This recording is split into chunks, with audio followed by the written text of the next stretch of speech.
दोस्तों नमस्कार, मैं प्रवीण चैंपियंस यूट्यूब चैनल पर आपका स्वागत करता हूं। आज लेके आए एक ऐसा टॉपिक जो काफी वायरल है और आपको भी पता होगा कि लूणकर तहसील में सहजरासर गांव जो बीकानेर जिले में पड़ता है, वहां पर जमीन धंसने का मामला है। ये बात आप तक पहुंच चुकी होगी क्योंकि काफी वायरल है, काफी चर्चा में बात। लेकिन आज अपने टॉपिक लेके आए हैं, जमीन क्यों धंस रही है। क्योंकि पीछे भी एक जोशीमठ का मामला था उत्तराखंड में, पहाड़ी इलाकों में, लेकिन ये अपोजिट है। ये है रेतीले रेगिस्तान में मरुस्थल की घटना है। वहां पर क्यों हो रही थी और यहां पर ये घटना, इसका क्या संबंध है जोशीमठ से, बात करेंगे विस्तार से और वैज्ञानिक तथ्य देंगे। यहाँ पर सहजरासर गांव में अभी तक कोई वैज्ञानिक तथ्य नहीं मिला है, ना कोई वैज्ञानिक टीम पहुंची है सर्वेक्षण के लिए, लेकिन अपने वैज्ञानिक तथ्य देंगे और रिलेट करेंगे जोशीमठ से। वैज्ञानिक तथ्य काफी महत्वपूर्ण रहेगा, साथ में जियोग्राफिकली आपको ये तथ्य मिलेगा। तो पहले थोड़ा सा जियोग्राफी के तहत समझते हैं इस टॉपिक को। देखो, घटना सहजरासर बीकानेर की है। ये अपने पूरी पृथ्वी, ये पूरी पृथ्वी है। पृथ्वी का ये केंद्र बिंदु है। ये केंद्र बिंदु है। पृथ्वी को 4 परतों में बांटा गया। प्रमुख परतें, ऊपरी परत होती है जो अपने जमीन पर चलते हैं, वो परत कहलाती है क्रस्ट। उसके बाद में दूसरी परत आती है मेंटल, और उसके बाद में तीसरी परत आती है, उसे बोलते हैं बाहरी कोर, और चौथी परत आती है, उसे बोलते हैं आंतरिक कोर। सभी को भूगोल के तहत समझते हैं। पहले इसको ज्यादा समय नहीं लेंगे, 5-7 मिनट में पूरा टॉपिक कर लेंगे और आपको भी पता चल जाएगा कि जमीन धंस क्यों रही है। ठीक है, अब देखते हैं। ये होती है आंतरिक कोर, सबसे केंद्र बिंदु पर भूकंप आता है तो भूकंप यहां से ही आंतरिक बिंदु से ही चलता है। भूकंप पर बात कभी और कभी करेंगे, लेकिन सहजरासर जमीन की बात करते हैं तो सबसे पहले आता है आंतरिक कोर, उसके बाद बाहरी कोर, फिर आता है मेंटल और क्रस्ट। अपने जमीन धंसने का मामला कहां पर है? क्रस्ट के अंदर है। ये जो है ये लगभग हजारों किलोमीटरों के अंदर आ जाती है। नॉर्मल वाला नहीं है कि ये यहां पर दिख रहा है तो थोड़ी दूर है। अब तक गहरा गड्ढा की बात करें, जमीन में 12 किलोमीटर तक ही किया है, उसके बाद आगे चल भी नहीं पा रहा है। क्यों नहीं जा रहा है? देखो, सबसे पहले क्रस्ट आता है, इसमें परतें होती है जमीन की, और उसके बाद मेंटल, इसमें पूरा लिक्विड होता है, तरल, पूरा का पूरा तरल है, क्योंकि यहां पर तापमान काफी ज्यादा है। अगर कुछ भी वैज्ञानिक तथ्य लेने के लिए यहां पर सर्वेक्षण करे, कोई मशीनें वगैरह अंदर भेजे तो वो पिघल जाती है, इतना ज्यादा होता है, और इसके अंदर तो और ही ज्यादा हो जाएगा। अपने बात करेंगे सिर्फ क्रस्ट की। क्रस्ट में कई परतें होती है, जैसे ऐसे, ये देखो, आपने कुएं वगैरह खोदे होंगे, देखे होंगे खुदाई में, तो उसमें क्या होता है, पहले हल्की रेतीली मिट्टी आती है, बाद में कोई चिकनी मिट्टी आ जाती है, बीच में कोई पथरीली मिट्टी आ जाती है, ऐसे चलता रहता है। तो ये होता है सारा क्रस्ट के अंदर। अब जमीन धंसने का मामला है, वो क्या है, अब वो समझते हैं इसके आधार पर। ऊपरी परत होती है क्रस्ट। क्रस्ट सबसे पहले तो आपको पता है, जोशीमठ की बात ले लेते हैं। जोशीमठ पर्वतीय इलाका है उत्तराखंड में। उत्तराखंड में क्या हुआ, जोशीमठ क्यों धंस रहा था? वहां पर तो वैज्ञानिक सर्वेक्षण भी हो गया था, क्योंकि वहां पर नीचे से मेन बात तो हो जाती है कि पर्यावरण के साथ खिलवाड़ करना, प्रकृति के साथ खिलवाड़ करना। वहां पर बहुत बड़े बड़े होटल वगैरह, सड़कें वगैरह बन रही थी, पर्वतों को काटा जा रहा था और नीचे से पानी को खींचा जा रहा था, जमीनें खोखली हो रही थी, और उसके बाद धंसने का ये प्रमुख कारण था। यही कारण है राजस्थान के सहजरासर गांव में है। समझते हैं इसको। सहजरासर गांव में क्या है, सबसे पहले तो पर्यावरण को लेकर करते हैं बात। राजस्थान का कल्प वृक्ष खेजड़ी, राजस्थान में एकमात्र रेगिस्तान में ऐसा वृक्ष है जो सरवाइव कर पाता है, वो है खेजड़ी। खेजड़ी के अलावा और वृक्ष होना मुश्किल है। ठीक है, क्यों कि पानी कम मांगता है खेजड़ी। अब खेजड़ी को लेके क्यों आया हूं मैं, क्योंकि राजस्थान के अंदर बीकानेर में सोलर प्लांट बन रहा है, वो भी एशिया का सबसे बड़ा। सबसे पहले तो देखो एशिया कितना बड़ा है, सबसे बड़ा महाद्वीप कौन सा है, एशिया महाद्वीप है। तो एशिया महाद्वीप का सबसे बड़ा सोलर प्लांट बीकानेर में बन रहा है।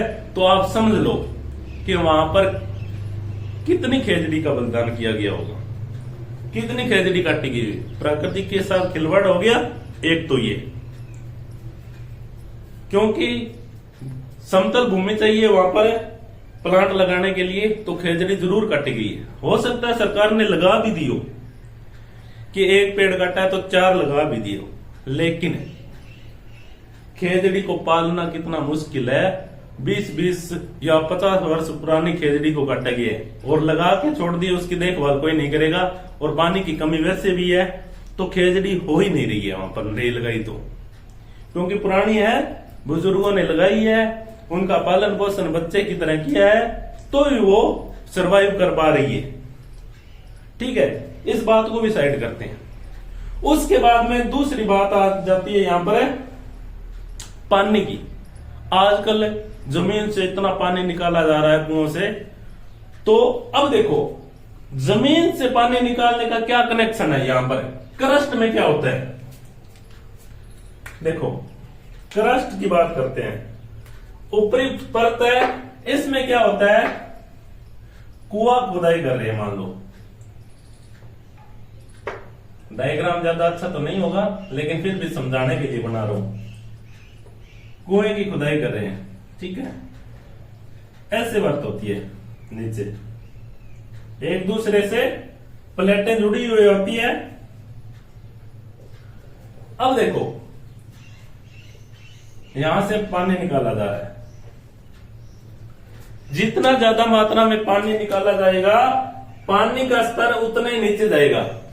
जो भी जमीन होती है, जो भी जमीन होती है, बीच में थोड़ा थोड़ा उसमें गैप होता है, वहां पर क्या होता है, पानी भरा रहता है। वहां पर क्या, पानी भरा रहता है, और वहां से पानी निकल जाएगा।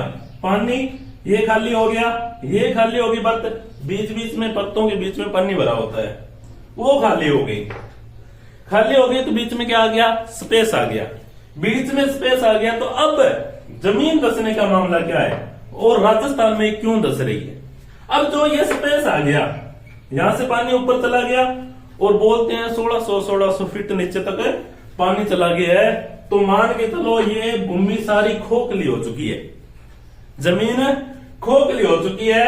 अब जमीन धंसने का मामला क्या है, ये खाली होगी, कोई जगह खाली होगी, उसमें कुछ भी डाल सकते हैं। ये खाली जगह है तो इसमें कुछ भी डाल सकते हैं, लेकिन आया किससे नीचे। अब देखो सबसे ये होती है बारीक मिट्टी, बारीक मिट्टी होती है, रेतीली, जो बालू का रेत बोलते हैं इसको, बालू का रेत बोलते हैं। ये पानी की तरह हाथ में मिट्टी रह ही नहीं पाती है, जैसे जैसे मुट्ठी को बंद करते हैं मिट्टी अपने हाथ से निकल जाएगी। ठीक है, ये तो डायलॉग भी सुना होगा आपने। अब क्या है, ये क्या है, यहां पर मिट्टी धीरे धीरे अंदर आने लगी, और अंदर कैसे आएगी, इसका भी एक कारण है बीकानेर में। अब कोई चीज खोखली होगी, वो टूटेगी कैसे। बीकानेर सहजरासर गांव की घटना है ना, इसके पास है महाजन फील्ड रेंज, यानी आर्मी वालों का इलाका है, और हर दिन वहां पर परीक्षण चलता रहता है, बड़े बड़े ब्लास्ट होते रहते हैं। ब्लास्ट होंगे तो यहां पर ये खोखली जमीन है, यहां पर फर्क पड़ेगा, ब्लास्ट होगा, फर्क पड़ेगा, तो ये क्या जमीन प्लेटें वगैरह खिसकने लग जाएगी। थोती तो हो चुकी है, बीच में खोखली है, तो क्या है, ब्लास्ट होगा तो दोनों परतें अलग अलग हो जाएगी प्लेटें, और बीच में ये बालू का मिट्टी, आपको मुट्ठी वाला उदाहरण दिया था, इसमें नीचे मिट्टी चले जाएगी। अब देखो आपने वीडियो में देखा होगा, और आपको मैं क्लिप लगा दूंगा उसकी कि कैसे धंस रही है नीचे।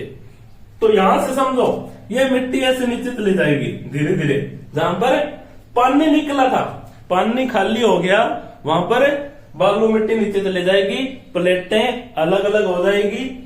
क्यों हो जाएगी? महाजन फील्ड है, पास में महाजन फील्ड है, ब्लास्ट होते रहते हैं क्योंकि परीक्षण वगैरह चलता रहता है आर्मी का। तो ये कारण रहा है, मुख्य कारण सहजन असर का। समझ में आई बात? पानी निकाल लिया, जमीन खोखली हो गई, महाजन फील्ड रेंज में ब्लास्ट हुए और प्लेटें अलग अलग हुई, बीच में खोखली जगह वहां पर मिट्टी भर गई, ऐसे धस गई मिट्टी जमीन के अंदर। तो आपको विशेष करके ध्यान रखना है कि पर्यावरण के साथ खिलवाड़ होगा तो ऐसी घटना होगी। अब वहां पर क्या है, ग्रामीण क्या तथ्य देते हैं कि यहां पर बिजली गिरी थी। अरे बिजली तो बहुत जगह गिरती रहती है, सारी जमीनें थोड़ी धसेगी। और बोलते हैं कि ये यहाँ पर पानी इकट्ठा होता है सहजरासर गांव में और हर साल 2-4 फीट चली जाती है। पानी इकट्ठा होने का कारण ये है कि यहाँ पर जमीन नीचे खोखली है और धीरे धीरे बालू रेत नीचे चली जा रही है और प्लेटें अलग अलग हो रही है। क्यों हो रही है? महाजन फील्ड रेंज पास में। ये आपको वैज्ञानिक तथ्य है, समझ में आया होगा। और आप इस चैनल पर नए हो तो चैनल को सब्सक्राइब कर लेना और इस वीडियो को ज्यादा से ज्यादा शेयर करना। धन्यवाद।